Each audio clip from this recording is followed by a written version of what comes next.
বৃহস্পতিবারে যখন আমার আমলনামা পেশ হয়, আমার কাজের কারণে আমার নবীর চোখে পানি আসতেছে কিনা। দুনিয়া থেকে চলে গেলাম, একটা সপ্তাহ ব্যয় করতে পারলাম না, যেই সপ্তাহ দেখে আমার নবী বলবে বা উম্মত বা, জবরদস্ত বেটা, জবরদস্ত। আপনারা বুঝতে পেরেছেন? সারা সপ্তাহ নবীকে কাঁদালাম, এরপরে চিন্তা করি শাফাআতে রাসূল দিয়ে ধন্য হব। করবেন আমার নবী শাফাআত, কি বলবে জানেন? যা যা কেন আইস্তা এবার ফার করাই দাও, এবার ব্যস্ত দি ফেলো কিছু তাও ব্যস্ত, তাও দরকার আছে এই বয়সে। আমরা তো আল্লাহর দরবার করি, আল্লাহ ব্যস্ত দুজক, এটা আপনার রহমতের উপর। দুইটা জিনিস আপনার দরবারে কামনা করব, একটা হচ্ছে কবরের মধ্যে যেন আমার নবী দেখে মুস্কি হাসি দেয়, আরেকটা হচ্ছে কিয়ামতের ময়দানে আল্লাহর ওলিরা যখন আল্লাহকে দেখবে, আমরা বলি আল্লাহ জান্নাত জাহান্নাম এক জায়গায়, তোকে দেখা ছাড়া কোথাও যেতে চাই না। তোকেই যদি দেখতে না পাই তো জান্নাত জাহান্নাম এটা কি? ঘরের মধ্যে যখন মা বাবা ভাই বোন একসাথে টেবিলে বসি, এর চেয়ে বড় জান্নাত আর কি? ঠিক না? মা বাবা ভাই বোন, এটা তো আসলে থাকে না। একটা সময় আসবে দেখবেন সব খালি হয়ে গেছে। ছেলেদেরকে বলছি 16, 17, 18 বছর যাদের, পৃথিবী যেরকম আপনি রঙিন মনে করতেছেন বেটা, পৃথিবী সেরকম রঙিন না। আজকে মা বাবা আছে, কালকে থাকবে না। জান দিয়ে ফেললেও দুঃখের কথা বলার জন্য, মাথাটা একটু রেখে মার সাথে একটু কথা বলার জন্য আপনি দুনিয়া উল্টে গেলেও হবে না। এটা পৃথিবী, ধাপে ধাপে দেখবেন প্রত্যেকে যার যার আপন সফরের মধ্যে ঢুকে গেছে। সুতরাং সময় থাকতে চিন্তা করেন আপনার মিশন, আপনার ভিশন, আপনার চ্যালেঞ্জ কি করতে চাচ্ছেন। আজকে দেখেন এখানে প্রতিষ্ঠান হয়েছে, সমালোচনা হবে, এটা কমন জিনিস। সবাই পৃথিবীর মানুষ, মানুষ বড় আজীব প্রাণী, সমালোচনা হবে। কিন্তু একটা প্রতিষ্ঠানের পেছনে, একটা প্রতিষ্ঠানের পেছনে যেই পরিমাণ শ্রম, যেই পরিমাণ হেডেক, কারণ এখানে তো সরকারি পৃষ্ঠপোষকতা নাই। আমাকে তো রাত দিন মাসের শেষে 18-20 লাখ টাকা মানুষের বেতন দিতে হবে, সেটা তো আমার মাথার ভিতরে ঘুরে। আপনি ঘরে বসে বসে কাউকে সুন্নির কাতারে ফেলছেন, কাউকে শিয়ার কাতারে ফেলছেন, যাকে শিয়ার কাতারে ফেলছেন সে 18-20 লক্ষ টাকা মাসে আপনার সুন্নির ছেলেদেরকে বেতন দেয়। হুজুর আল্লামা ইকবাল বলছেন, ये एक सिजदा जिसे तू गिरा समझते हैं, ये एक सिजदा जिसे तू गिरा समझता है, लाख हजार सजदों से देता है आदमी को नजात, ये एक सजदा जिसे तू गिरा समझता है, हजार सजदों से देता है आदमी को नजात। মানে এই একটা সিজদা যেটাকে আপনি হালকা মনে করতেছেন, মানে অসুবিধা নাই, না দিলে কি। আল্লামা ইকবাল বলছেন এরকম একটা সিজদা এক ব্যক্তিকে মানুষের কাছে 1000 বার নত হওয়া থেকে পরিত্রাণ দান করে। মানুষের কাছে 1000 বার মস্তক অবনত করা থেকে পরিত্রাণ দান করে আল্লাহর দরবারের একটা সিজদা। আমার বক্তব্যের সামনের দিকে অগ্রসর হওয়ার পেছনে আল্লামা ইকবালের এই 2 গুচ্ছ কবিতার লাইন, এর উপরে আল্লাহ রাব্বুল আলামিনের বাণী, ইলামু আন্নাল্লাহা ইউহিল আরদা বা'দা মাউতিহা কদ বায়্যানা লাকুমুল আয়াতি লাআল্লাকুম তাকিলুন। আমার আল্লাহ বলছেন আল্লাহ রাব্বুল আলামিন মুর্দা জমিনকে জিন্দা করে, আল্লাহ করতে পারেন, করতে পারেন। কদ বায়্যানা লাকুমুল আয়াত লাআল্লাকুম তাকিলুন, কত আয়াত, কত নিদর্শন, কত কিছু যে তোমাদেরকে দেখিয়েছি তার কোনো সীমা পরিসীমা নাই। তোমাদের আর কত আয়াতের দরকার, কত নিদর্শনের দরকার। মধু পোকার দিকে দেখো নাই আমি মধু পোকাকে কি করেছি? আমরা যখন বাজার থেকে মধু কিনে ঘরে আনি, অনেক সময় এই মধুগুলা পচে যায়, খাইও না। আমাদের মা বোনেরা সেটা ডাস্টবিনে ফেলে দেয়, কিন্তু আমরা কখনো খেয়াল করি নাই এক ফুটা মধুর জন্য একটা মধু পোকা কত কিলোমিটার হাঁটাহাঁটি করে। করছি কোনোদিন? কোনোদিন খেয়াল করি নাই। এক ফোঁটা মধু, 18 মিলিমিটার মধু সংগ্রহের জন্য একটা মধু পোকা 6 কিলোমিটার রাস্তা পাড়ি দেয়। কয় কিলোমিটার? 6 কিলোমিটার রাস্তা পাড়ি দেয় একটা মধু পোকা 18 মিলিমিটার মধু সংগ্রহের জন্য। 4 থেকে 5 হাজার মধু পোকা লেগে থাকে এই মধুর পিছনে। মাওলা পৃথিবীর সমস্ত জন্তুর, প্রাণীর পেট থেকে যেটা বের হয় সেটা বর্জ্য। সেটা কি? বর্জ্য। মানুষের বর্জ্য তো এত ঘৃণাও না, এত নিচের জিনিস। আপনারা বুঝতে পেরেছেন? বাবা ছেলেরটা, ছেলে বাবারটা। কিন্তু মধু পোকা এক আজীব পাখি, পোকা। তার পেট থেকে যেটা বের হয়, বর্জ্য হওয়া তো দূরের কথা, সেটা আমরা মানুষের সমস্ত রোগের শেফা। সমস্ত রোগে আল্লাহ মধু পোকার পেটকে আমাদের পেটের চেয়ে এরকম অবস্থান দিয়ে দিলেন। মাওলা মধু পোকার পেট এরকম অসাধারণ পেট হয়ে গেল কেন? আমরা মানুষরা খেলে বর্জ্য হয়, আর মধু পোকার পেট থেকে যেটা বের হয় সেটা মধু হয়। আজীব বিষয় না? কেন? মনে রাখবেন, এটা আল্লাহর দুনিয়ার নীতি। কি নীতি? 4টা জিনিস যেই ব্যক্তি নিজের জীবনে আত্মস্থ করবে, পৃথিবী ছেড়ে সেই ব্যক্তি চলে যাবে, কিন্তু সেই ব্যক্তির মধু কিয়ামত পর্যন্ত বেঁচে থাকবে। মধু মানে অনরা খালি মধুই মনে করলে হইতো না। মধু অনেক ধরনের আছে। ছাত্ররা শিক্ষকের মধু, প্রতিষ্ঠান মধু, আর বড় বড় দরবার আল্লাহর ওলিদের মধু। যদি সেটা মধুর মতো ব্যবহার করেন, যদি সেটা মধুর মতো ব্যবহার করেন। কোন 4টা জিনিস? এটা আমি অনেকবার বলেছি, তবুও চাচ্ছি আপনাদের সাথে একটু ভালো করে শেয়ার করে জিনিসটা। সব সময় নিজের চিন্তা চেতনা এটাকে মহৎ রাখবেন, মহান। দেখতে মানুষের মতো, চিন্তা যদি নিচের ঘৃণাও না হয়, তাহলে পেটের জিনিস মধু হবে না। আপনারা বুঝতে পেরেছেন?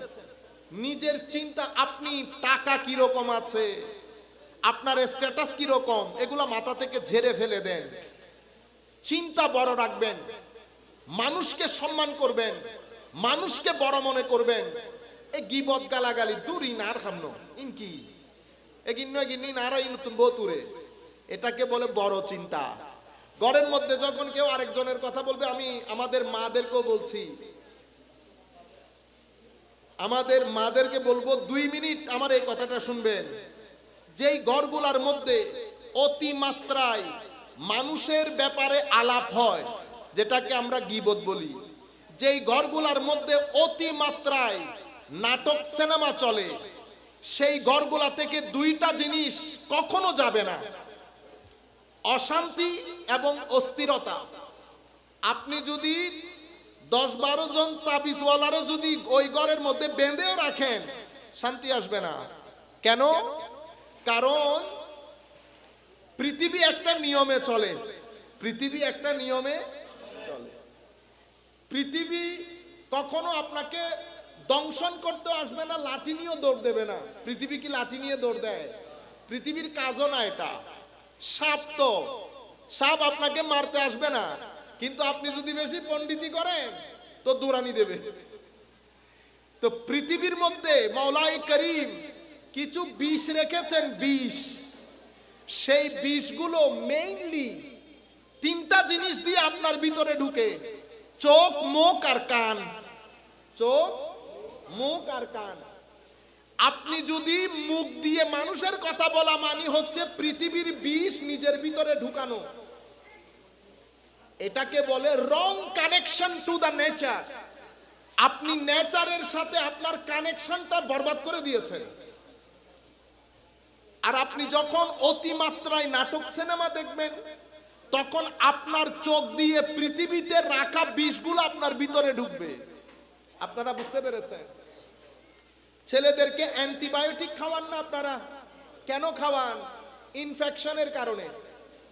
যতক্ষণ ইনফেকশন না যাবে আপনার গায়ের জ্বর যাবে না। আপনি যদি প্যারাসিটামল ওই ছেলের উপরে ঢেলে দেন, অথবা প্যারাসিটামলের নদীতে যদি গোসলও করাই দেন, গায়ের জ্বর যাবে? ওনারা কি হন খতে ডাক্তার কি দিয়ে হনবু এনে রাইতে হইতে হইতে আমার ফুয়াতে গাছ জরুরি যাবে। অনেক বুঝুন না, কারণ ছেলের ভিতরে ইনফেকশন রয়ে গেছে। আপনি প্যারাসিটামল দিলে 6 ঘন্টার জন্য জ্বর নামবে, কিন্তু ইনফেকশনের কারণে ইনফেকশন পুশ করবে, আবার জ্বর উঠে যাবে। যতক্ষণ অ্যান্টিবায়োটিক দিয়ে ইনফেকশনকে না মারবেন, ততক্ষণ পর্যন্ত গায়ের জ্বর থেকে রেহাই নাই। আপনার ভিতরে বিষ ঢুকেছে, আমার ঘরের ভিতরে বিষ ঢুকেছে মুখ, চোখ আর কান দিয়ে। এখন আপনি যদি খতমে বুখারী পড়ান, খতমে কোরআন পড়ান, আমাদেরকে এনে ওখানে মেজবানি লাগান, 6-7 ঘন্টার জন্য নাজাত পাবেন, কিন্তু নাজাত সুদূর প্রসারী হবে না। কেন? ইনফেকশন রয়ে গেছে। তো ইনফেকশনের জন্য জবান বন্ধ করতে হবে, চোখ হেফাজত করতে হবে, কান হেফাজত করতে হবে। যখন এই 3টা ইন্দ্রিয় দিয়ে পৃথিবীতে রাখা বিষগুলো ভিতরে ঢুকবে না, অটোমেটিক্যালি ভিতর থেকে স্থিরতার শান্তি আসবে। তো আপনি একটা তো বন্ধ করলেন, বিষে না নিলেন না। তো বিষ না নিয়ে বিষের অপোজিট জিনিস যেটা, সেটা নিতে হবে। কি? চোখ দিয়ে আপনি কোরআন শরীফ দেখেন, পড়তেও হবে না, গ্যারান্টির সাথে বলছি আমি আপনাকে। শুধু আপনি কোরআনে পাকের দিকে তাকিয়ে থাকবেন, ঘন্টা খানেক পরে আপনি দেখবেন কলব বাতেনের মধ্যে আজীব এক স্থিরতা কাজ করতেছে। এটা ওষুধ দিয়ে পাবেন না, ওষুধ দিয়ে পাবেন না। আপনি চোখ দিয়ে আপনার মার দিকে তাকিয়ে থাকেন, কিছু করতে হবে না, শুধু মার দিকে তাকিয়ে থাকবেন, বাবার দিকে তাকিয়ে থাকবেন। সমাজের মধ্যে মুরব্বিয়ানে কেরাম যারা যায়, মুরব্বীরা সাদা দাড়ির লোক, জমিনে আল্লাহর রহমতের কারণ, আল্লাহর রহমতের কারণ। এটা মাথায় রেখে মুরব্বীদের দিকে তাকাবেন। কবরের মধ্যে গিয়ে হাঁটবেন, কবরবাসীর কবরের দিকে তাকিয়ে পরকালের কথা স্মরণ করবেন। দেখবেন কোনো ওষুধপত্র লাগবে না, ভিতরে একটা স্থিরতা কাজ করতেছে, ভিতরে একটা স্থিরতা কাজ করতেছে। কৌজুর বাংলাদেশ খারাপ হয়ে গেল, কি খারাপ হয়ে যায় বাংলাদেশ। আপনি বাংলাদেশ ভুলে যান, মনে করবেন আপনি নিজে একজন বাংলাদেশ, নিজে একজন বাংলাদেশ। আপনি ভালো আছেন কিনা দেখেন, নিজের মধ্যে শান্তি প্রতিষ্ঠা করতে পারেন না, আপনি বাংলাদেশে চিন্তা করে লাভ আছে না। আগে আমরা প্রত্যেকে আমি বাংলাদেশ, আমি বাংলাদেশ। তাইলে বাংলাদেশে আমি শান্তি প্রতিষ্ঠা করব কিভাবে? আমার এখান থেকে যদি মিথ্যা কথা আসে, গীবত আসে, গালাগালি আসে, তাইলে বাংলাদেশ আর বাংলাদেশ আছে নাই। আমার চোখ দিয়ে আল্লাহ রাব্বুল আলামিন জিনিস যেগুলো হারাম করেছেন, আল্লাহ রাব্বুল আলামিন ইনকামের যেই টাকা হারাম করেছেন, এমনিতে তো আমি অনেক বড় নামাজি, কিন্তু 5,000 টাকা যখন আমি 5,000 টাকার ভর সহ্য করতে পারি না। আপনারা বুঝতে পারতেছেন? আল্লাহর বান্দা, বেটা আল্লাহর বান্দা তো এরকম গায়রত পূর্ণ হওয়া চায় যে লাখ টাকা আমার সামনে দিয়ে চলে যাবে, যদি আমার টাকা না হয় তো ওই টাকা আমার কাছে আমার চটি জুতার ফিতার মতো লাগবে, চটি জুতার ফিতার মতো লাগবে। এটাকে বলে গায়রতে ঈমান। বান্দা যখন এই সততা দেখায়, আরশে আজিমের খোদা ফেরেশতাদেরকে নিয়ে আমার ওই বান্দার জিকির করে, দেখ বান্দা। আপনারা বুঝতে পেরেছেন? এটাই হচ্ছে, আমি ছেলেদেরকে বলছি, ইনাবারনরা এসকলা ওয়াজ মনোনগুজুন, আমি আপনাদেরকে বলতেছি নিজের জীবনের রিয়ালিটি গুলা এরকম করেন। মনে রাখবেন, সৎ এবং সততা যেই ব্যক্তির পকেটে ঢুকেছে, আল্লাহর দুনিয়ার মধ্যে সেই ব্যক্তি কখনো অপমানিত লাঞ্ছিত হবে না, অপমানিত লাঞ্ছিত হবে না। যেই ব্যক্তি মানুষের মুখে হাসি ফুটায়, মানুষের চিন্তা করে, সেই ব্যক্তি দুনিয়া উল্টে গেলেও কখনো মাওলাই করিম দুনিয়ার জমিনে তাকে অভাব অনটনের মধ্যে ফেলে পরীক্ষা করবে না। আপনারা বুঝতে পেরেছেন? হইলেও হইতারুননি ফরিবেন ফরির ডেক্কাদের অনত মনে বুঝতে ফরি যাই কিন্তু হইতো না। পরে দেখবেন আল্লাহ আরেকটা জিনিস নেয়ামুল বদল দান করবেন, নেয়ামুল বদল দান করবেন। যারা অকাতরে মানুষকে দান করেন তাদের পকেট খালি হওয়ার আগে আমার আল্লাহ পকেট ভর্তি করে দেন। আমার আল্লাহ আমাদের দিন জিন্দা, কোরআন জিন্দা, নবীর তালিমাত জিন্দা, আমার নবীও জিন্দা, আমার নবীর মদিনা শরীফের বালি যার গায়ে লেগেছে সেও জিন্দা। সেও শুধু নিঃশ্বাস ছাড়া আর নেওয়ার নাম জিন্দেগি না। যদি নিঃশ্বাস ছাড়া আর নেওয়ার নাম জিন্দেগি হতো তো আমার আল্লাহ কখনো বলতেন না ইলামু আন্নাল্লাহ ইউহিল আরদা বাদা মাউতিহা। মুর্দাকে আল্লাহ জীবিত, আমার আল্লাহ কোরআনে পাকের মধ্যে বলেন নাই ইয়া আইয়ুহাল্লাযীনা আমানু ইস্তাজিবু লিল্লাহি ওয়া লির-রাসূলি ইযা দাআকুম লিমা ইউহয়িকুম। আল্লাহ আল্লাহর রাসূলের ডাকে যারা সাড়া দেয় তাদেরকে আল্লাহ খাস একটা জিন্দেগি দান করেন, খাস একটা। তো যাকে আল্লাহ জিন্দেগি দান করেন এটা কোন জিন্দেগি? এটা হার্টওয়ালা জিন্দেগি না। হার্টওয়ালা জিন্দেগি তো হার্ট বন্ধ তো আপনি শেষ, আপনি শেষ। কিন্তু আল্লাহর বান্দাদের শেষ এটা না। আল্লাহর বান্দাদের কোনো শেষও নাই, আল্লাহর বান্দাদের কোনো শেষও নাই। লিমা ইউহয়িকুম, কয়টা কোন জিন্দেগি? কয়টা কলব বাতেনের জিন্দেগি। আমি মাদ্রাসার ছাত্র যারা আছেন তাদেরকে বলবো, প্রত্যেক প্রোগ্রামে আমি ইনারে জিন্দেগি যদি ফলরে উগ্র উগ্র প্রশ্ন হইলে ইতারাই ফেসবুক মধ্যে সব একদিন নগরী অন্তত ইয়ান লই 2-3 দিন ব্যস্ততা আইব। কোরআনে পাকের মধ্যে কলব শব্দ এসেছে, ফুয়াদ এসেছে, ফুয়াদ, সাদর এসেছে, সাদর। তাহলে কয়টা শব্দ? 3টা।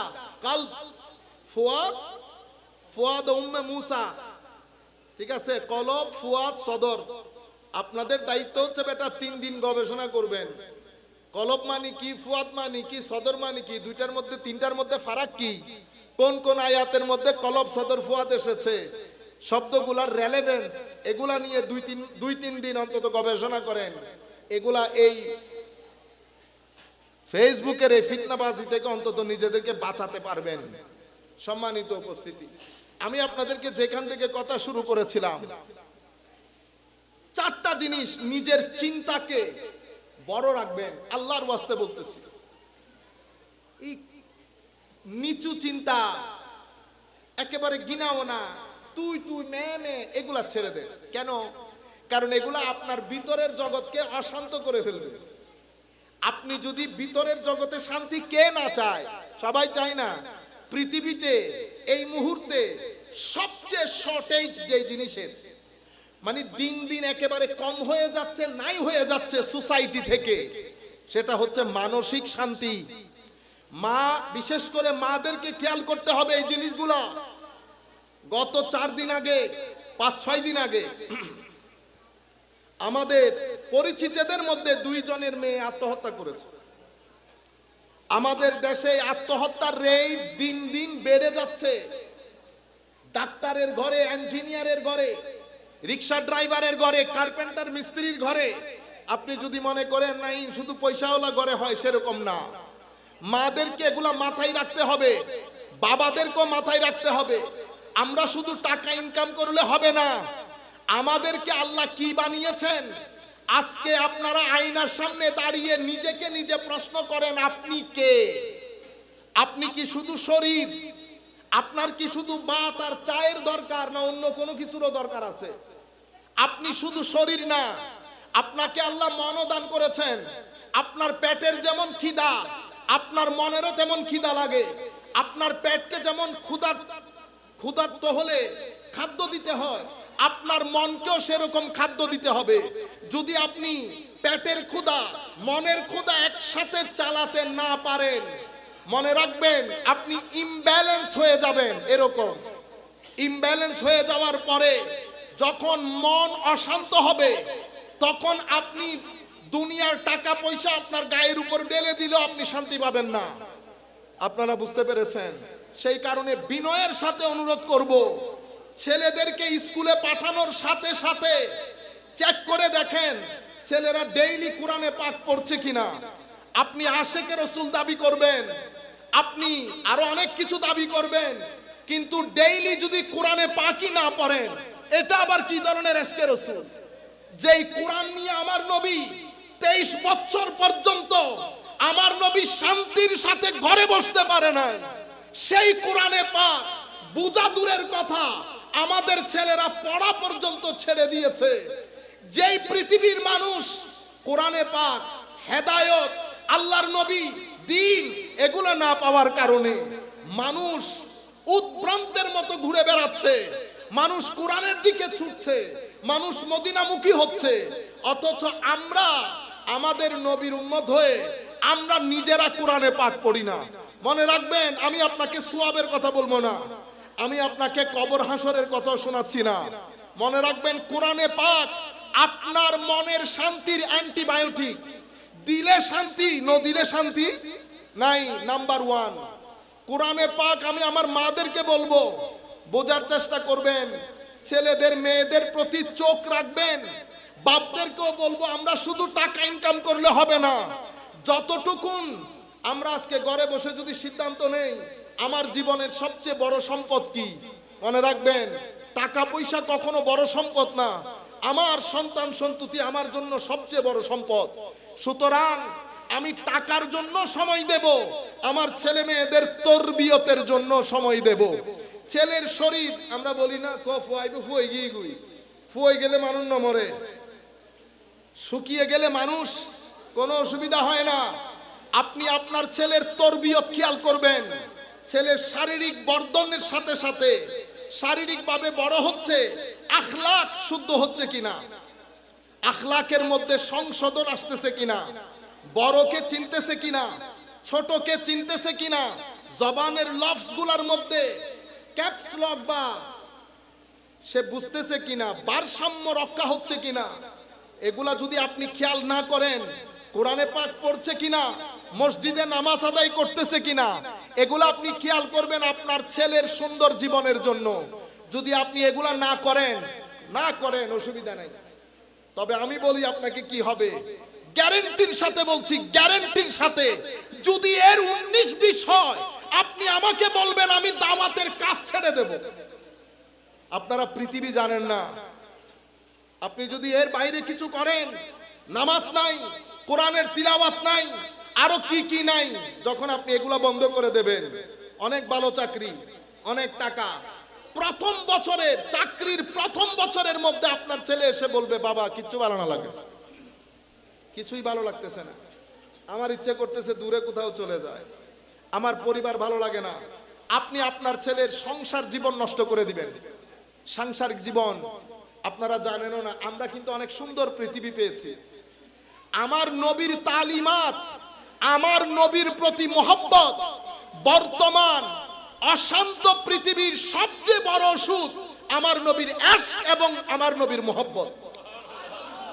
যেই ব্যক্তির ভিতরে, আমি একদিন বাইরে ছিলাম, স্বাভাবিকভাবে চট্টগ্রামে তো এক ধরনের, এখানে তো সব আমাদের লোক, আমরা যখন বাইরে যাই স্বাভাবিকভাবে ওখানে তো আমাদের লোক না, 10-15% আমাদের লোক হলে 85% অন্যান্যরা থাকে। আবার যখন ইংল্যান্ড আমেরিকাতে হয় তখন দেখা যায় 50% লোক দিন ধর্মে বিশ্বাস করে না। তো স্বাভাবিক এক এক জায়গায় বক্তব্য এক এক ধরনের হবে। আমি বলেছিলাম, একজন বলেছে আমি তো বিশ্বাস করি না উনাকে, আমি বলেছি বিশ্বাস না করেন মহব্বত তো করতে পারেন, মহব্বত করি বললে বিশ্বাস করুন না ভরে, ইনশাআল্লাহ শেষ বিকালে দেখবো তুমি কেমনে ঈমান না এনে পারো। শেষ বিকালে দেখবো ওয়া সদায় মিষ্টি না খাই, আই কি না খাই দি মিষ্টি না খাই, ওই ডায়াবেটিস কি হই দে ডায়াবেটিস এটা মানে আধা রাতি দুটুন দে দেখতে লাগুন দিবে ফ্রিজ বাই ফেলে কি বাই ফেলার দে, কি খাওয়ার জন্য মিষ্টি, কেন ভিতরে সুগার। ইশকে রাসূল হচ্ছে আপনার ইমানের শরীরের সুগারের মতো, এটা যখন ভিতরে দানা বাঁধবে তো আমার নবীর প্রতি ঈমান না এনে আমার নবীর শানের মধ্যে ফানা না হয়ে পারবেন না, আমার নবীর শানে ফানা না হয়ে পারবেন না। কই ইমান না আনলো অসুবিধা নেই, কোনো অসুবিধা নেই। মসজিদে আসতে পারবো, আল্লাহ আসতে পারবেন, আমি নামাজও পড়তে পারবো, আল্লাহ ফকিরা বলবে পারবেন না, তবে আইসেন পিছনে কেউ না দেখে মতো পড়ে চলে যায়, কেউ না দেখে মতো পড়ে চলে যায়। ওয়া বোধ মধুর জিনিস, এটা যত মুখে দিবেন তত লাগাইতে ইচ্ছে করবে। আপনারা বুঝতে পেরেছেন? আমি যে জিনিস আপনাদেরকে বুঝাতে চাচ্ছি, বর্তমান সময়ে বর্তমান পৃথিবী সবচেয়ে খতরনাক যেটা ঘটতেছে সেটা হচ্ছে আমাদের মানসিক শান্তি বিনষ্ট হওয়া। মানসিক শান্তি বিনষ্ট হওয়া।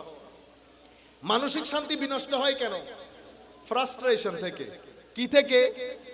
আমি সামাজিকভাবে, রাষ্ট্রীয়ভাবে এগুলো আমি বলবো না, আমি যেই ফিল্ডে কাজ করি সেই ফিল্ডের ফ্রাস্ট্রেশন বলি। আমরা কেমনে ফ্রাস্ট্রেটেড করি? আমিও সুন্নি, এও সুন্নি, বিও সুন্নি, সিও সুন্নি, ডিও সুন্নি, ঠিক আছে? আমাদের এগুলো সব আহলে সুন্নাত ওয়াল জামাতের ভাই। এ এসে যখন বির বিরুদ্ধে বলবে, বি এসে যখন সির বিরুদ্ধে বলবে, সি এসে যখন ডির বিরুদ্ধে বলবে, তখন আপনি কি করেছেন জানেন? আপনি আপামর সুন্নি জনতাকে ফ্রাস্ট্রেটেড করেছেন। এরা কি হবে? এদের মধ্যে গ্রুপিং হবে। 50 to 60% লোক কোন গ্রুপিং এর মধ্যে না গিয়ে সে পরিপূর্ণরূপে তালাক দিয়ে চলে যাবে। দরকার নাই ভাই, আয়ানে ভালো আছে। আপনারা বুঝতে পেরেছেন? নাম্বার 1। নাম্বার 2, আমি যখন এখানে এসে ইররিলেভেন্ট কথা বলবো, অসংলগ্ন, যেটা আমার দরকার নাই, আমি যখন সেই ধরনের কথা বলবো, আমার উপস্থিত শ্রোতা ফ্রাস্ট্রেটেড হবে। 2। নাম্বার 3, আমি যখন আসা মাত্রই বর্তমান সমাজে আমাদের ছেলেপুলের সমস্যা কি সেটা না বুঝে শুধু অন্যকে গালিগালাজ করব, আমার ছেলেরা ফ্রাস্ট্রেটেড হবে। আমাদের দাবি মানহুম আহলুস সুন্নাতে ওয়াল জামাআ। আহলুস সুন্নাহ ওয়াল জামাআ কে, কারা? এটা নিয়ে গত 4 করোনার আগে উজবেকিস্তানের মধ্যে ইন্টারন্যাশনাল কনফারেন্স হয়েছে। কি কনফারেন্স? আন্তর্জাতিক কনফারেন্স। কারা ছিল সেখানে? পৃথিবীর সমস্ত বিখ্যাত আহলে সুন্নাত ওয়াল জামাতের আলেম এবং ইমামগণ, মিশর থেকে শুরু করে, সিরিয়া থেকে শুরু করে, ইয়েমেন থেকে শুরু করে, ইন্ডিয়া থেকে শুরু করে, পৃথিবীর সমস্ত মুসলিম দেশের মধ্যে যারা আহলে সুন্নাহ ওয়াল জামাতকে লিড করে, প্রত্যেক দেশের রিপ্রেজেন্টেটিভ সেখানে ছিলেন। সেখানে আহলুস সুন্নাহ ওয়াল জামাত কে, কারা, এটার উসুল আমি আর আপনাকে দিতে হবে না। আমি যদি এখানে এসে সকাল পর্যন্ত বলি এই ব্যক্তি সুন্নি না, এই ব্যক্তি সুন্নি না, কিচ্ছু আসে আর যাবে না। কেন? কারণ কে মুসলিম কে অমুসলিম সেটা তো কোরআন এবং সুন্নতের মাধ্যমে ডিসাইডেড। কে সুন্নি কে অসুন্নি সেটা উলামায়ে আহলে সুন্নাত। উলামায়ে আহলে সুন্নাত কে? মনে রাখবেন, এই কিছুদিন আগে আমাদের আরেক ভাই বলতেছেন, কই ওনারা তো 100 বছর যে, 6 বছর যে, ওমা হুদি কি হইলেন, কি 100 বছর যে বাজ্যে খোদা, কি 100 বছর জীবন ওনারা হইল ফনে, আমাদের দোষে হচ্ছে। মনে রাখবেন, আহলুস সুন্নাহ ওয়াল জামাত আমাদের আইম্মা আবু মনসুর মাতুরিদি, ইমাম আবুল হাসান আশআরি, মাতুরিদির ওই লাইনের মধ্যে, মাতুরিদির ওই লাইনের মধ্যে ইমাম সামরকান্দি আছে, ইমাম সামরকান্দি আছে, ইমাম নসফি আছে, তাফসিরাতুল আদিল্লাহ তো নসফি, আকীদায়ে নসফি তো নসফি। বুঝতে পেরেছেন? এর পরবর্তীতে তাফতাজানি, এর পিছনে যদি চলে যান, বাকিল্লানি আছে, আসফারাইনি আছে, গাজালি আছে, রাজি আছে, জুয়াইনি আছে। এগুলা সব আহলুস সুন্নাত ওয়াল জামাতের প্ল্যাটফর্মের মধ্যে কাজ করেছে। ইনারা আকীদার ইমাম। তো আমাদের ইতিহাস 100 বছরেরও না, এরই ধারাবাহিকতায় আমাদের এশিয়া মহাদেশের মধ্যে আলা হযরত ফাজিলে বেরলভী রাদিয়াল্লাহু তাআলা আনহু সহ অসংখ্য উলামায়ে আহলে সুন্নাত, আব্দুল হক মুহাদ্দিস দেহলভী বলেন, শাহ ওয়ালিউল্লাহ মুহাদ্দিস দেহলভী বলেন, অসংখ্য উলামায়ে আহলে সুন্নাত, আপনি এদের তাসির, এরা এত শক্ত পর্যায়ের ছিলেন, মুহাদ্দিসিনে কেরাম, মুফাসসিরিনে কেরাম, সুফিয়ায়ে কেরাম প্রত্যেকেই এদেরকে আহলে সুন্নাতের ইমাম হিসেবে কবুল করেছেন। প্রত্যেকেই সুফিয়ায়ে কেরাম প্রত্যেকেই ইনাদেরকে আহলে সুন্নাত ওয়াল জামাতের ইমাম হিসেবে কবুল করেছেন। আহলুস সুন্নাত ওয়াল জামাতের উসুল নির্ধারিত। সুতরাং মনে রাখবেন, আমাদের এখানে আজীব এক ফিতনা ফাসাদ আমরা সৃষ্টি করে দিয়েছি। আমি চাইবো না আপনারা যারা ইউথ আছেন, ইয়াংস্টার্স আছেন, আল্লাহর ওয়াস্তে আপনারা এই দলাদলির মধ্যে নিজেদেরকে জড়িত করবেন না। বড়রা যারা আছেন করুক না, তারা অসুবিধা আছে, ওনারা আজকে করতেছেন কালকে ঠিক হবে, কালকে করতেছেন পরশু ঠিক হবে। কোন আহলে সুন্নাত ওয়াল জামাতের উলামায়ে কেরাম যারা একটা ঢাল অথবা একটা পাতা লাগিয়েছে আহলে সুন্নাত ওয়াল জামাতের বাগানের মধ্যে, তাদেরকে মাথার উপর রাখতে হবে। উলামায়ে আহলে সুন্নাতের মাঝখানে যে ঘটনাগুলো ঘটবে সেগুলা নিয়ে আপনারা গ্রাসরুট লেভেলের মধ্যে ডিভাইডেড হবেন না। কেউ কারো সমালোচনা আল্লাহর ওয়াস্তে করবেন না। মনে রাখবেন, ফতোয়া থাকে 100 বছর আগের ফতোয়াই কাফের, 100 বছর পরের ফতোয়াই মুজাদ্দিদ। আপনারা বুঝতে পেরেছেন? কেউ বাঁচে নাই। যারাই সোসাইটির মধ্যে তাজদীদের কাজ করেছে প্রত্যেককে কথা শুনতে হয়েছে, কেউ বাঁচে নাই। সম্মানিত উপস্থিতি, আলা হযরত ফাজিলে বেরলভী রাদিয়াল্লাহু তাআলা আনহু যখন ইশকে রাসূলের সমুদ্রের মধ্যে তরঙ্গ তৈরি করে আকীদায়ে আহলে সুন্নাতের সুরক্ষা করছেন, তখন অসংখ্য উলামায়ে কেরাম বিরোধিতা করেন নাই। বিরোধিতা বর্তমানেও এক ব্যক্তি আমাদের এখানে, উনি অসম্ভব বাজে ভাষায় বিরোধিতা করেছেন। আমি শুধু একজনকে দিয়ে সংবাদ পাঠিয়েছি।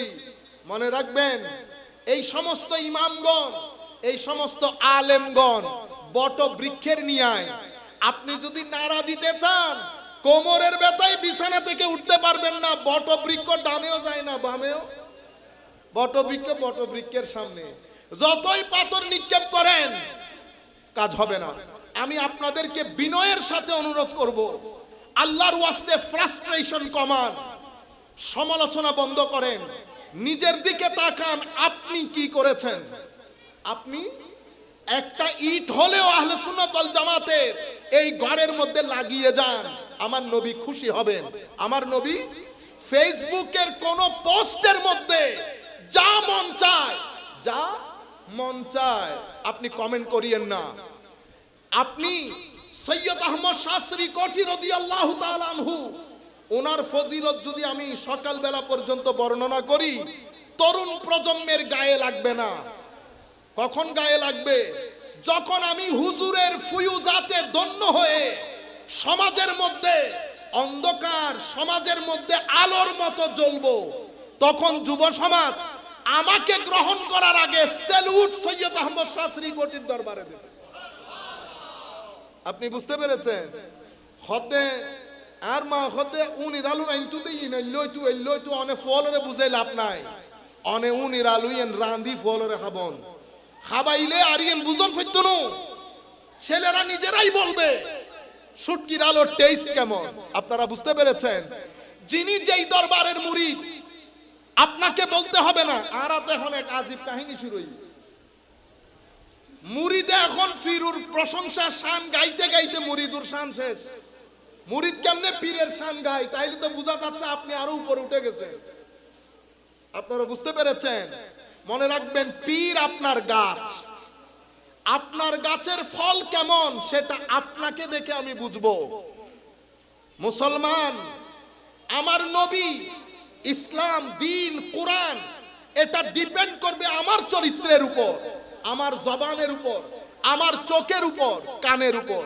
আমার জবান ঠিক নাই, চোখ ঠিক নাই, কান ঠিক নাই, আপনি বলছেন ওয়ামা আরসালনাকা ইল্লা রাহমাতাল লিল আলামিন, আমার নবীকে আল্লাহ রহমত করে প্রেরণ করেছেন।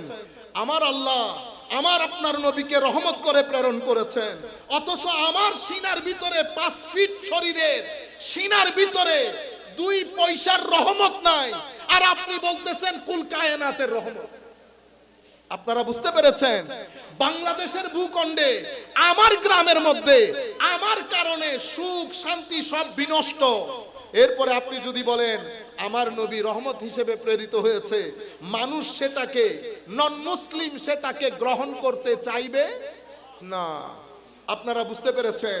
সুতরাং আমার শরীরের মধ্যে 5.5 ফিট এই শরীরকে আগে রহমত বানান, 5.5 ফিট এই শরীরকে বাংলাদেশ বানান, এটাকে আমি শান্ত করি, এটাতে শান্তি প্রতিষ্ঠা করি, এটাতে যদি করাপশন হয় বন্ধ করি, আমি রাত দিন জুলুম করি, অশ্লীলতা করি, জবান দিয়ে গীবত করি, আমার বাংলাদেশ ধ্বংসের অতল তলে তলিয়ে গেছে 5.5 ফিটের বাংলাদেশ।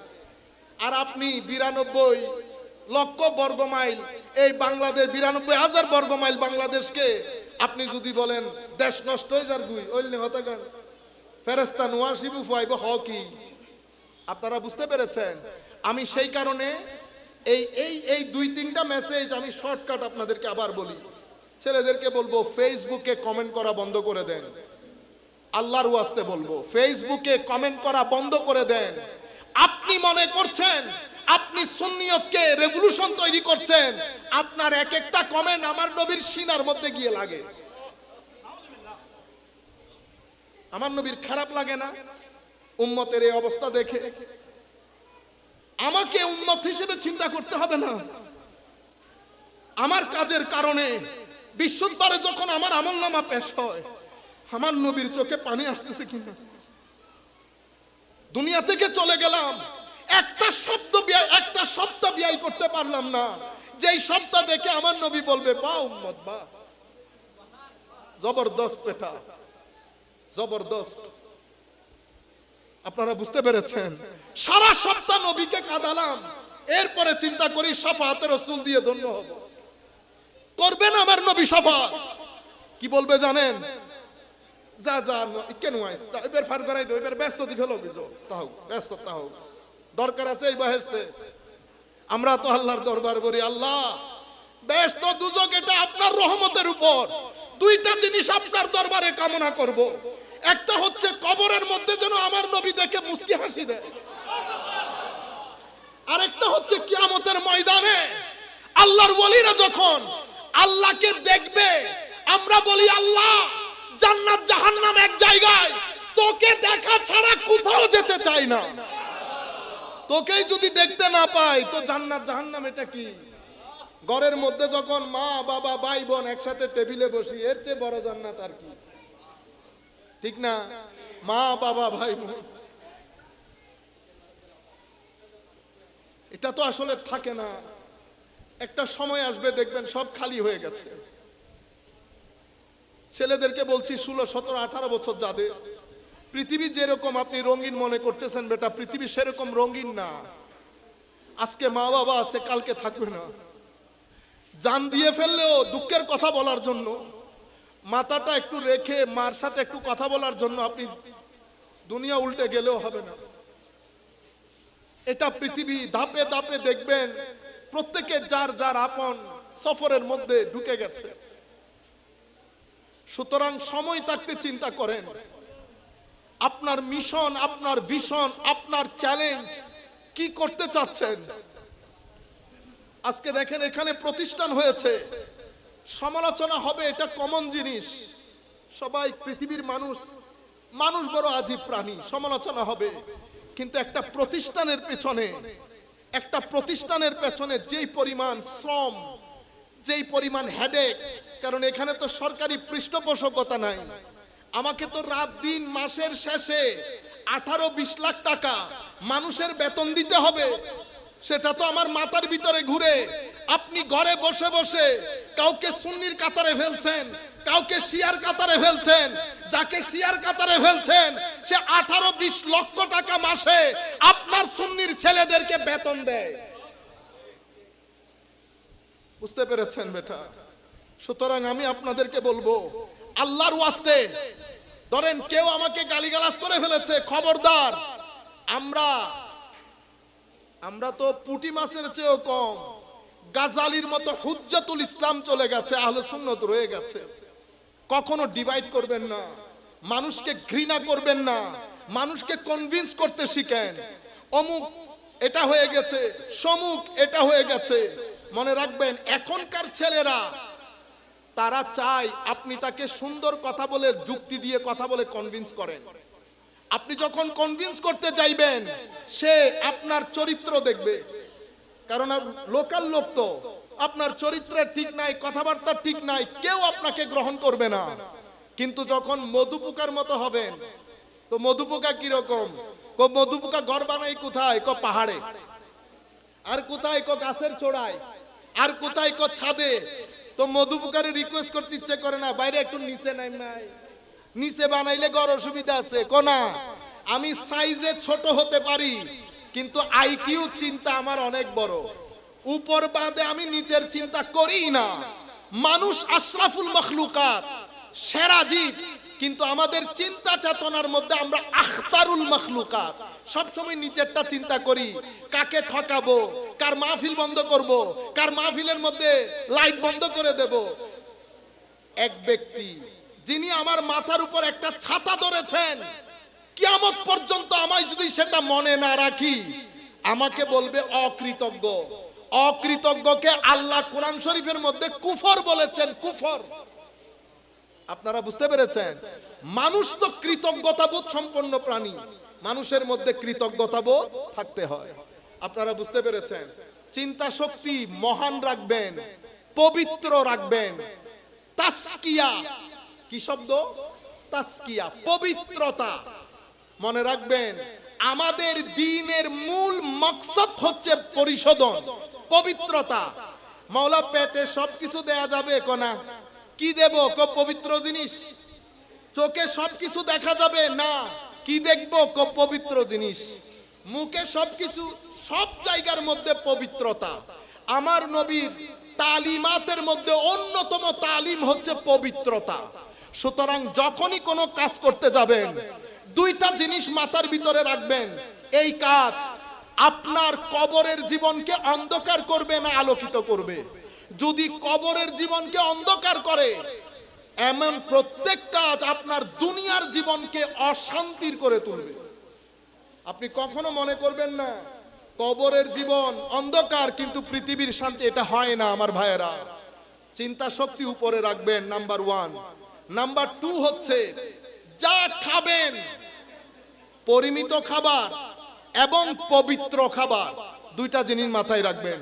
যাদের খাদ্যের মধ্যে বিষ, ভেজাল, হারাম এগুলা থাকে, তাদের ইবাদত আল্লাহ গ্রহণ করেন না। তাদের ইবাদত আল্লাহ গ্রহণ অনে জিবেরে প্রধান অতিথি বানাইলেন, জিবেরে তুলতে তুলতে আসমানে তুলিলেন, আর উজুর উগেরে করে খোনাত বহার একটু নিবা হদে মসজিদের উজুর ওবা জিবেরে খোনাত বহার একটুন অনর মজলিস উম্মিতে রহমত আইতে খোনার মানুষই বেল্লাই।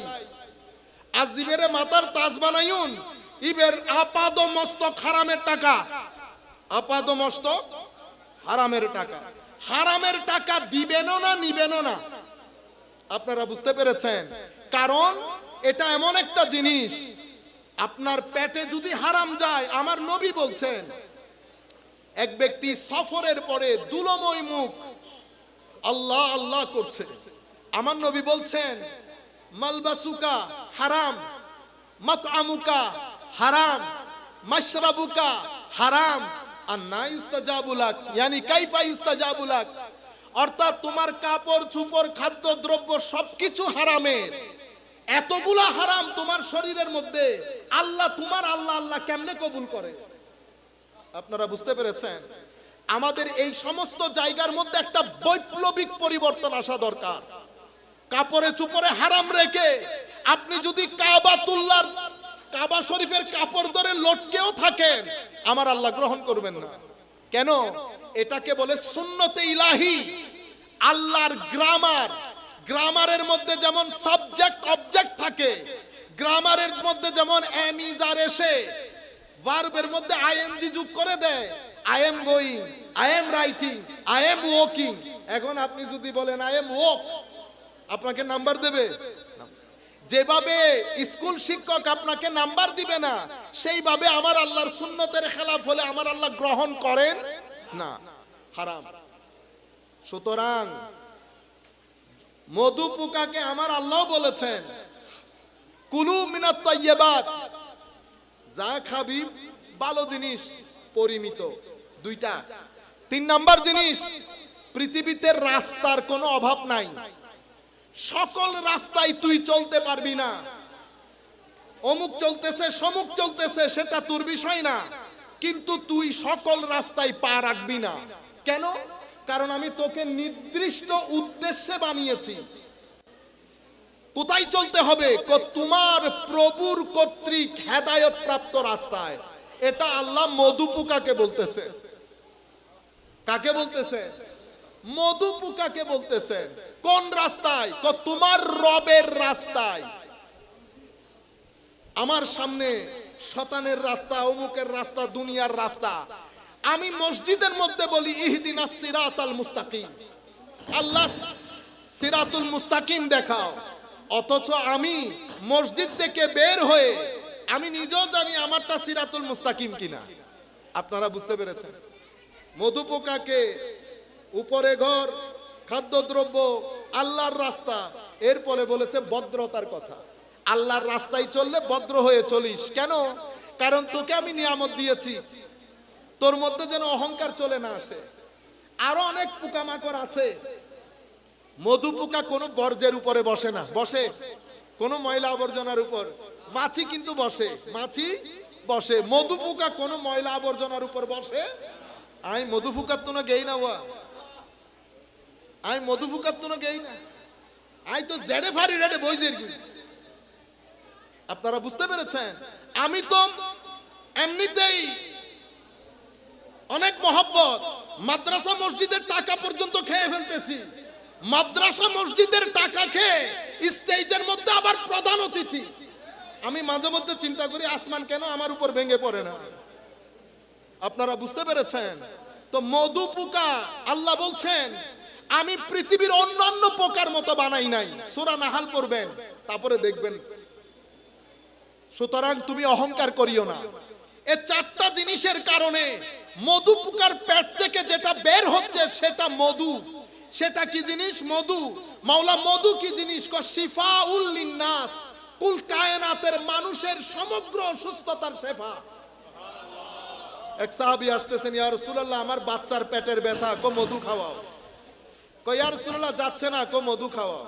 কই ইয়া রাসূলুল্লাহ যাচ্ছে না, কো বেটা তোমার ছেলের পেট মিথ্যা বলছে, আল্লাহর কালাম মিথ্যা হতে পারে না।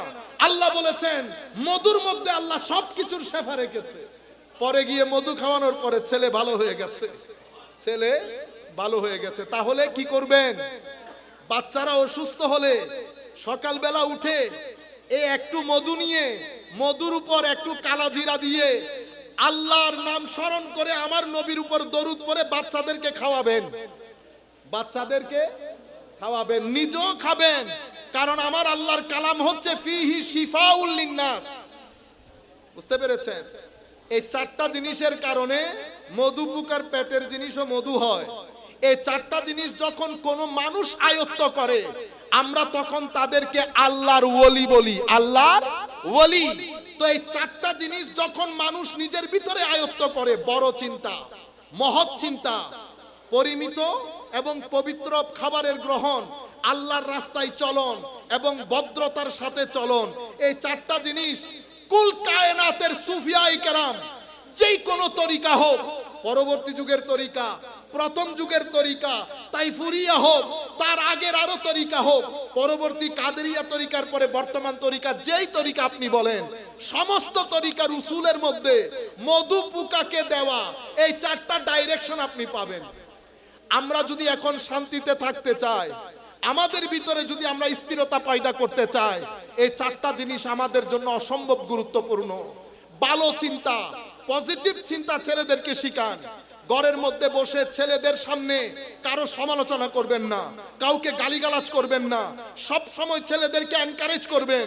কোন ছেলে যদি পরীক্ষায় খারাপ করে, কারো যদি মেজাজ গরম থাকে, কেউ অসঙ্গে গিয়ে দেখবেন একটু রং জায়গায় চলে গেছে, আপনি তাকে ব্যাট দিয়ে গালিগালাজ করে আপনি তাকে হেদায়েত করতে পারবেন না। দূরে কোথাও একাকী নিয়ে যান, তাকে বসান, বুঝান, নিজের চোখের পানি ফেলেন, আল্লাহর দরবারে কাবাতুল্লাহর মধ্যে নিয়ে যান। যদি টাকা পয়সা থাকে মদিনায় পাকে নিয়ে যান। এখন বড় কঠিন সময়, ছেলেদেরকে মানুষ করা। আমার নবীর উম্মতের এই দুর্দিনে আপনার ছেলেদেরকে যদি সহি আকীদা, সঠিক তরবিয়ত দিতে না পারেন, তাহলে পরবর্তী প্রজন্ম এই দিন ধরে রাখতে পারবে না। আমরা কবরে যাওয়ার আগে টাকা ইনকামের সাথে সাথে ছেলেদের তরবিয়তের প্রতি পরিপূর্ণ খেয়াল করেন। আখলাকি ডেভেলপমেন্ট, কোরআনে পাক শিখান, নামাজ পড়ান, ছেলেদেরকে গালিগালাজ করবেন না, শক্ত হাতে কোনো কিছু দমন করতে চাইবেন না, ছেলেদেরকে মহব্বত দিয়ে বুঝাবেন। নিজে ছেলেদেরকে সপ্তাহে একবার হলেও আমাদের চট্টগ্রামের কোন একটা মাজারে পাকের মধ্যে নিয়ে যাবেন। মাজারের মধ্যে গিয়ে আমার নবীর দেখানো পথ অনুযায়ী জিয়ারত করবেন। নিজের মন মতো করে পণ্ডিতি করে এমন জিয়ারত করবেন না যেটার মাধ্যমে জিয়ারতের বদনাম হয়, জিয়ারতের বদনাম হয়। নামাজ আদায় কশিন কালেও যেন ভুল না করেন। আমি আমার বক্তব্যের একেবারে শেষ পর্যায়ে এসে দুইটা হাদিস আপনাদের সম্মুখে তুলে ধরব। সম্মানিত উপস্থিতি, পরিস্থিতি, আমার নবী সাল্লাল্লাহু আলাইহি ওয়াসাল্লাম ইরশাদ করছেন, ইন্নার রাজুল قال سمعت رسول الله صلى الله عليه وسلم يقول, হযরত আম্মার বিন ইয়াসির রাদিয়াল্লাহু তাআলা আনহু বলছেন, হুজুর করিম সাল্লাল্লাহু আলাইহি ওয়াসাল্লাম ইরশাদ করছেন, ইন্নার রাজুল লা ইয়ানসারিফু ওয়া মা কুতিবা লাহু ইল্লা উশরু সালাতিহি তুসউহা সুমুনুহা সুবউহা সুদুসুহা খুমুসুহা রুবুহা সুলুসুহা আও নিসফুহা আও কামা ক্বালা নবী সাল্লাল্লাহু আলাইহি ওয়াসাল্লাম।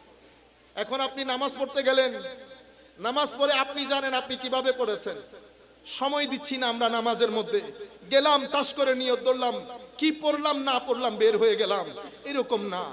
মসজিদের মধ্যে যান, শান্তির সাথে 2 মিনিট বসেন, যখন দাঁড়াবেন প্রথমে আল্লাহর দরবারে তওবা করেন, নিজেকে কানেক্টেড করেন। কানেক্টেড যদি কানেক্টেড না করেন তাইলে আপনি নামাজের ওই স্বাদ পাবেন না।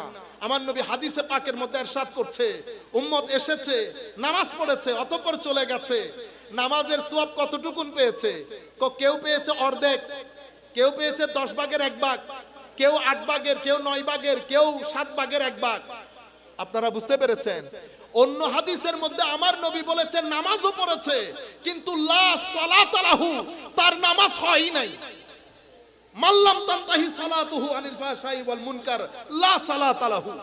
অন্য riwayতের মধ্যে আমার নবী ইরশাদ করছেন, যখন আমার নবীর দ্বীন ধর্ম হুমকির সম্মুখীন হবে, আস্তে আস্তে সমাজ থেকে দ্বীনের তালিমাত, আমার নবীর দ্বীন খতম হয়ে যাবে অথবা খতম হওয়া শুরু হবে, সেই সময়ের মধ্যে 2টা জিনিস প্রথমে নাই হয়ে যাবে। একটা হচ্ছে আল্লাহর নবীর আনিত কিতাব কোরআনের মাধ্যমে শাসন কার্য পরিচালনা। ভয়ে তো বলিও না, ভয়ে বলিও না, কারণ এগুলার মধ্যে চ্যালেঞ্জ আছে, এগুলার মধ্যে চ্যালেঞ্জ আছে। আরেকটা কি? আরেকটা হচ্ছে সালাত। জমিন থেকে এই সালাত ওরাম বাদা উরান উরওয়াতান উরওয়াতান আমার নবী বলেছে, আস্তে আস্তে করে সব উঠে যাবে। প্রথম যেই 2 জিনিস নাই হয়ে যাবে, একটা কোরআনের মাধ্যমে শাসন কার্য, আর একটা হচ্ছে সালাত। এই 2টা জিনিস উঠে যাবে। আরেক riwayতের মধ্যে আমার নবী বলেছেন নামাজই হবে না। আরেক riwayতের মধ্যে আমার নবী ইরশাদ করছেন, হাদিসে কুদসি আল্লাহ বলছেন, ইন্নামা আতাকাব্বালুস সালাহ মিম্মান তাওয়াদা বিহা লিআযামাতি, আমি তো নামাজ কবুল সেই ব্যক্তিরই করি যেই ব্যক্তির ভিতরে আমার আজমত, আমার মহানত্বের ব্যাপারে যেই ব্যক্তি বিনয়ের সাথে নামাজে দাঁড়ায়, আমি শুধু তার নামাজ গ্রহণ করি। আমি সেই ব্যক্তির নামাজ গ্রহণ করি না যেই ব্যক্তি আমার বান্দাদের উপর জুলুম করে, আমি সেই ব্যক্তির নামাজ গ্রহণ করি না। হায় হায়, যেই ব্যক্তি একই গুনাহ বারবার করে। আল্লাহর দরবারে দোয়া করি, আল্লাহ আপনি আমাদেরকে ইস্তেকামত দান করেন মাওলা। আমরা যেন তওবা করার পরে মাওলা ইস্তেকামতের সাথে আপনার দরবারে সেই তওবার মধ্যে থাকতে পারি, সেই তৌফিক আপনার দরবারে কামনা করছি। সম্মানিত উপস্থিতি, আমার আল্লাহ ইরশাদ করছেন, যেই ব্যক্তি সারা দিন চলে যায় আমাকে স্মরণেও রাখে না, আমাকে মনেও রাখে না, এরপরে আপনারা জিজ্ঞেস করেন হুজুর এতভাবে চেষ্টা করি তাহাজ্জুদের জন্য উঠতে পারি না। মনে রাখবেন, তাহাজ্জুদ আল্লাহর আযীম গিফট বান্দার প্রতি। সেই গিফট সেই বান্দা পায় যেই দিনের বেলা আল্লাহকে স্মরণ রাখে। যারা দিনের বেলা স্মরণ রাখে না তাকে আল্লাহ রাতের বেলার ইবাদতের তৌফিক দান করেন না। সম্মানিত উপস্থিতি, যারা মিসকিন, গরিব, অসহায় মানুষের কাজে আসে আল্লাহ শুধু তাদের ইবাদতকে কবুল করেন। সুতরাং নামাজ উম্মতে মুহাম্মদীর প্রতি আল্লাহর এক আযীম দান। বর্তমানে এই অস্থির পৃথিবীতে আপনি যদি বলেন প্রধান এবং প্রথম অ্যান্টিবায়োটিক, আমি আপনাকে 3টি অ্যান্টিবায়োটিক শিখিয়ে দিচ্ছি। নামাজের কোনো বিকল্প নাই, তিলাওয়াতে কোরআনের কোনো বিকল্প নাই, আমার নবীর মুহাব্বতের কোনো বিকল্প নাই। এই 3টাও জিনিস উম্মতে মুসলিমার অ্যান্টিবায়োটিকের মতো। উম্মতে মুসলিমার ঈমানকেও রক্ষা করবে, তাদের পৃথিবীর শান্তিও রক্ষা করবে। আমি কবর হাসরের কথা আপনাদেরকে বলছি না, আমি মাদেরকেও বলবো ছেলেদেরকে এই 3টা জিনিস যেন উঠে পড়ে লাগে শিক্ষা দেওয়ার জন্য। এশকে রাসূল, কোরআনে পাক এবং নামাজ। নামাজ কিভাবে পড়বেন? নামাজের জন্য সময় নেবেন, দাঁড়াবেন, আল্লাহর দরবারে তওবা করবেন, বিনয়ের সাথে দাঁড়াবেন, অন্তর রূপে এটা বের হয়ে যেতে চাইবে, এটারে আবার নামাজের মধ্যে দাঁড় করাবেন, বের হয়ে যেতে চাইবে, নামাজের মধ্যে দাঁড় করাবেন, বেশি বেশি তওবা ইস্তেগফার করবেন, নাতে রাসূল শুনবেন। যদি মনে করেন কোন রকম মন ঠিক রাখতে পারতেছি না, মসজিদে যাইতে যাইতে ওই নাচ শুনেন, যেই নাচ শুনলে আপনার অন্তর নরম হয়, যেই নাচ শুনলে আপনার অন্তর নরম হয়।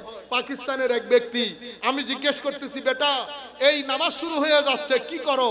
কোন নাচ শুনতেছি। কোন নাচ? হায় হায়, হুজুর মেরি তো সারি বাহার আপ সে সেটা শুনতেছে আর কাঁদতেছে। দেখে না জামাত দাঁড়াচ্ছে, আল্লাহ মাই বেটা একটু পরে পরে জিজ্ঞেস করতেছি কি করছিলা? কই নাটটা শুনতেছি, যেটা শুনলে অন্তর নরম হয়। তো এটা করলে কি হয়? কোন নামাজে দাঁড়াইলে মজা লাগে, নামাজে দাঁড়াইলে সাইয়্যিদিনা মাওলানা মুহাম্মদ ওয়া আলা আলি সাইয়্যিদিনা মাওলানা মুহাম্মদ। বিসমিল্লাহির রহমানির রহিম। وأقم الصلاة إن الصلاة تنهى عن الفحشاء والمنكر ولذكر الله أكبر والله يعلم ما تصنعون. وأيضا قال الله سبحانه وتعالى قد أفلح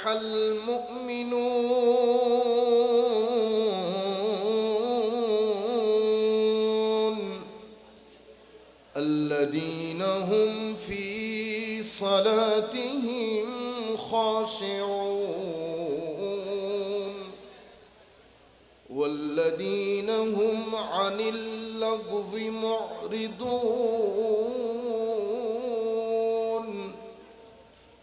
والذين هم للزكاة فاعلون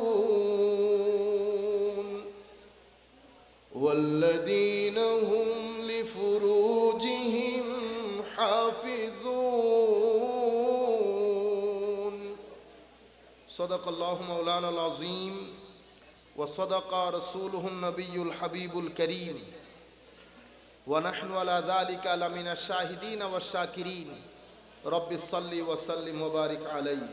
উপস্থিত এটা সাউন্ডটাকে আপনারা পারফেক্টলি বুঝের মতো করে দেন। আমরা তো এখানে সাউন্ডটাকে পারফেক্টলি বুঝে মতো ওই ওই ধরনের কি কতগুলা দেয় যে ওগুলা না, কারণ ওই ঘরে বসেও যেন ক্লিয়ারলি শুনতে পারে সবাই। উপস্থিত চট্টগ্রামের স্বনামধন্য আলেমে দ্বীন, যাদের মাধ্যমে শুধু পড়ানির মাধ্যমে না, প্রতিষ্ঠানের মাধ্যমেও দ্বীন ইসলামের সাচ্চা খেদমত হয়েছে, সেই ধরনের একজন স্বনামধন্য আলেমে দ্বীন হুজুর আল্লামা আব্দুল মালেক রহমতুল্লাহ আলাইহের 15তম উরসে পাক উপলক্ষে আয়োজিত আজকের এই অনুষ্ঠানের সম্মানিত সভাপতি, বিশেষ করে হুজুরের সাহেবজাদা, আমাদের শ্রদ্ধাভাজন বড় ভাই হুজুর আল্লামা হাসান রেজা কাদরি সাহেব কেবলা মুদ্দাজিল্লুল আলী, স্টেজে উপবিষ্ট সম্মানিত উলামায়ে কেরাম, সম্মানিত মুরব্বিয়ানে হাজারাত, সম্মানিত সুধীজন, আপনারা যারা এখানে এই গরমের মধ্যে বসেছেন, অনলাইনের মাধ্যমে যারা যুক্ত আছেন, ঘরে বসে যে সমস্ত মা ও বোনেরা শুনছেন, ঘরে বসে যারা মা ও বোনেরা আছেন, আমরা বিনয়ের সাথে অনুরোধ করব 1 ঘন্টা পর্যন্ত চা দেওয়া, চা নেওয়া এগুলা বন্ধ রেখে আমরা কিছুক্ষণ কথাগুলা শুনি। আমি সকলের প্রতি সশ্রদ্ধ সালাম রাখছি। আসসালামু আলাইকুম ওয়া রাহমাতুল্লাহি তাআলা ওয়া বারাকাতুহু। আমি মা বোনদেরকে আমাদের আজকের এই অনুষ্ঠান বা আমাদের যে বক্তব্য আমরা খেয়াল করেছি দেব বলে, সেটা শুনতে বলার পেছনে একটা নির্দিষ্ট কারণ আছে। আমরা 1 ঘন্টা কথা বলবো শুধু। হুজুর আল্লামা ইকবালের একটা আজিম 2 লাইনের কবিতা আছে। হুজুর আল্লামা ইকবাল বলছেন, ইয়ে এক সিজদা जिसे तू गिरा समझते हैं, ये एक सिजदा जिसे तू गिरा समझता है, लाख हजार सजदों से देता है आदमी को नजात, ये एक सजदा जिसे तू गिरा समझता है, हजार सजदों से देता है आदमी को नजात। মানে এই একটা সিজদা যেটাকে আপনি হালকা মনে করতেছেন, মানে অসুবিধা নাই, না দিলে কি। আল্লামা ইকবাল বলছেন এরকম একটা সিজদা এক ব্যক্তিকে মানুষের কাছে 1000 বার নত হওয়া থেকে পরিত্রাণ দান করে। মানুষের কাছে 1000 বার মস্তক অবনত করা থেকে পরিত্রাণ দান করে আল্লাহর দরবারের একটা সিজদা।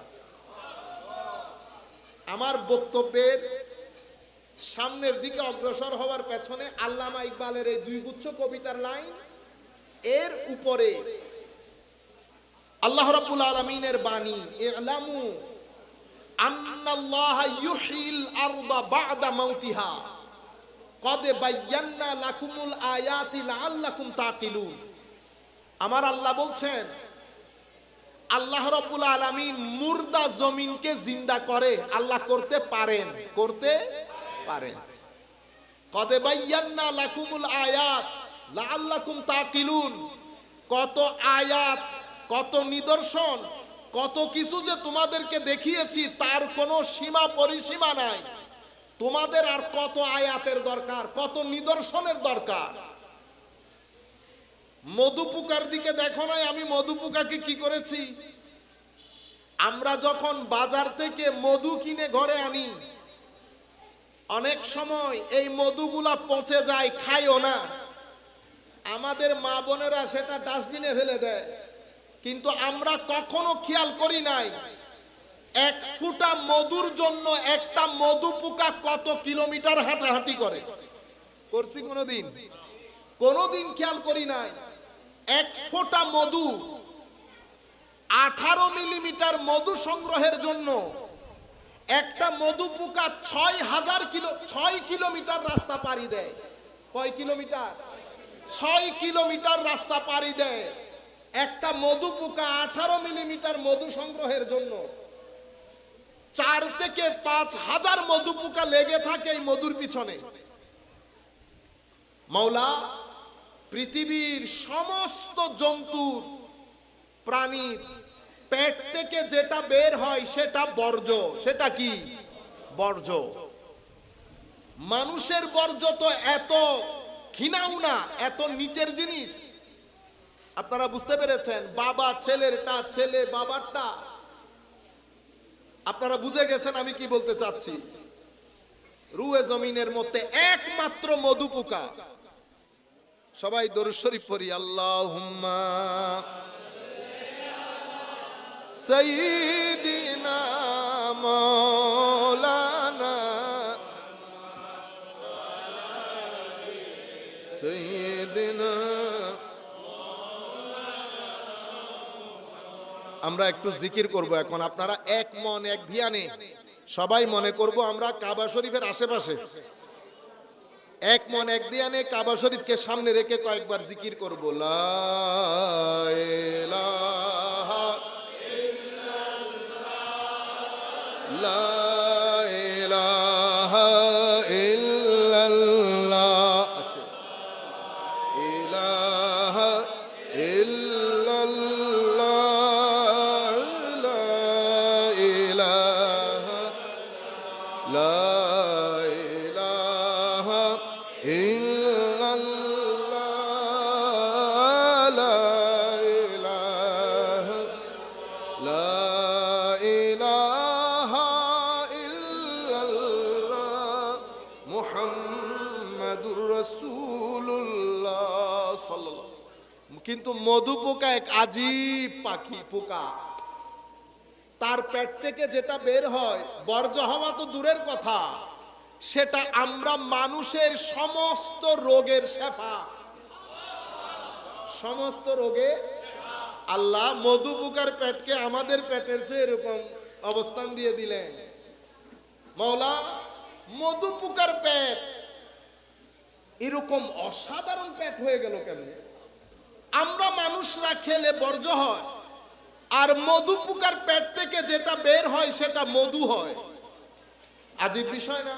কেন? মনে রাখবেন, এটা আল্লাহর দুনিয়ার নীতি। কি নীতি? চারটা জিনিস যেই ব্যক্তি নিজের জীবনে আত্মস্থ করবে, পৃথিবী ছেড়ে সেই ব্যক্তি চলে যাবে, কিন্তু সেই ব্যক্তির মধু কিয়ামত পর্যন্ত বেঁচে থাকবে।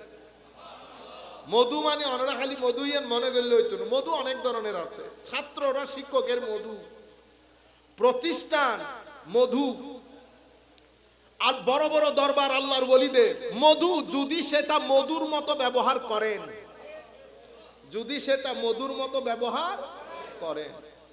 কোন চারটা জিনিস? এটা আমি অনেকবার বলেছি, তবুও চাচ্ছি আপনাদের সাথে একটু ভালো করে শেয়ার করে জিনিসটা।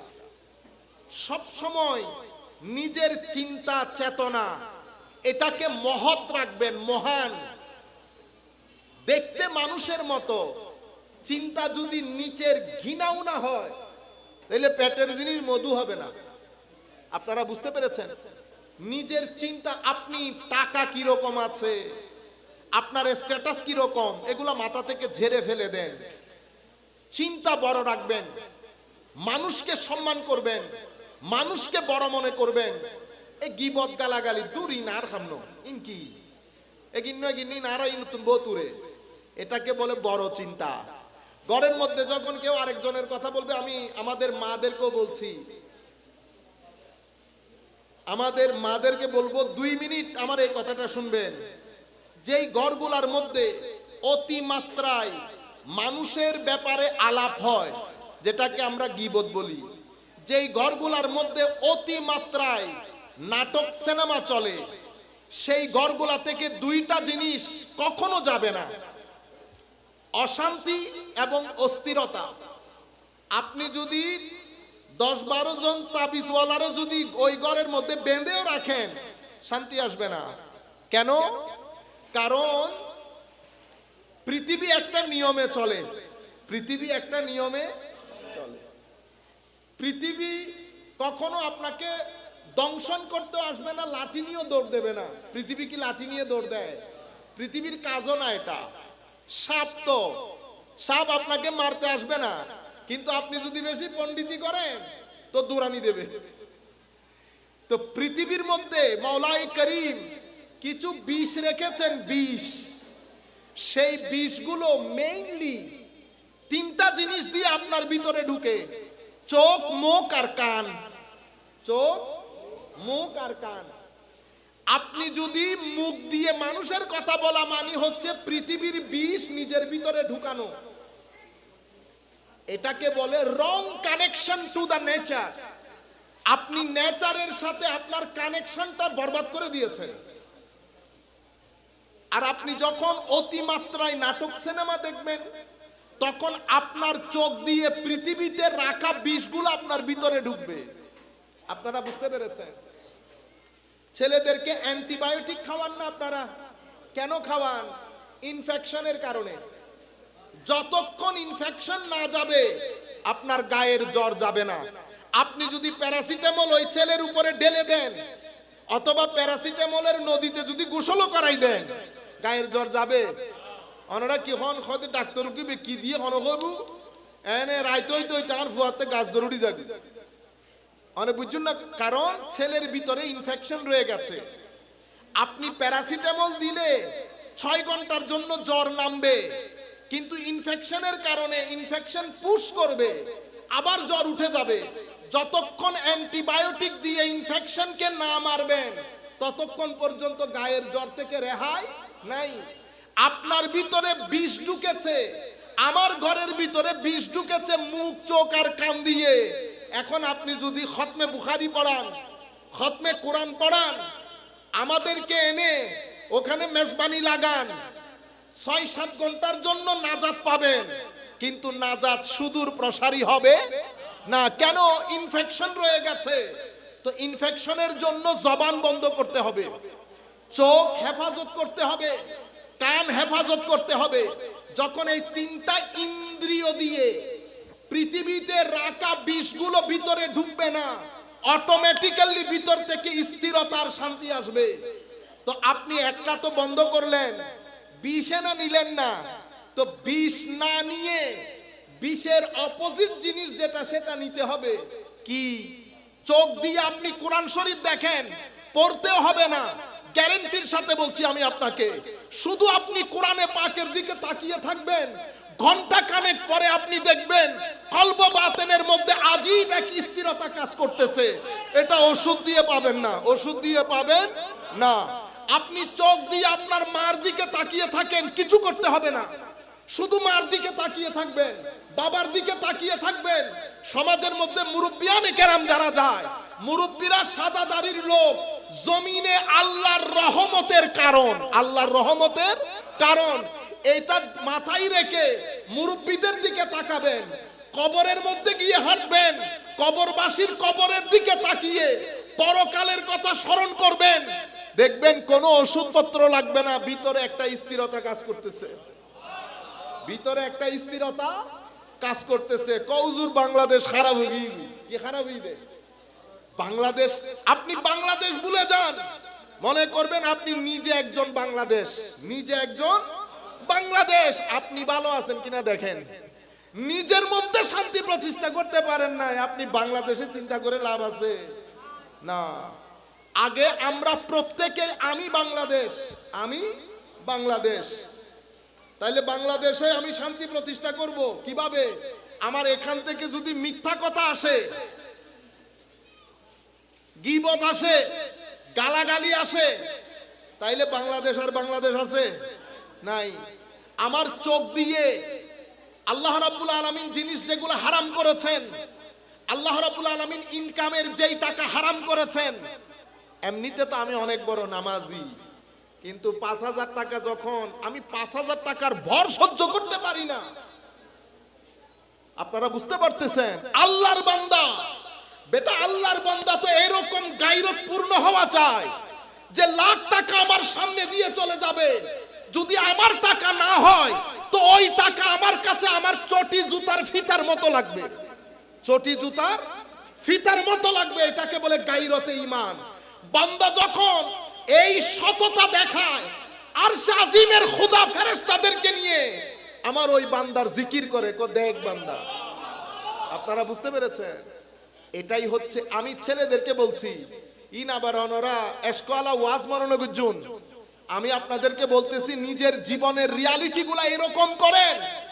মনে রাখবেন, সৎ এবং সততা যেই ব্যক্তির পকেটে ঢুকেছে আল্লাহর দুনিয়ার মধ্যে, সেই ব্যক্তি কখনো অপমানিত লাঞ্ছিত হবে না, অপমানিত লাঞ্ছিত হবে না।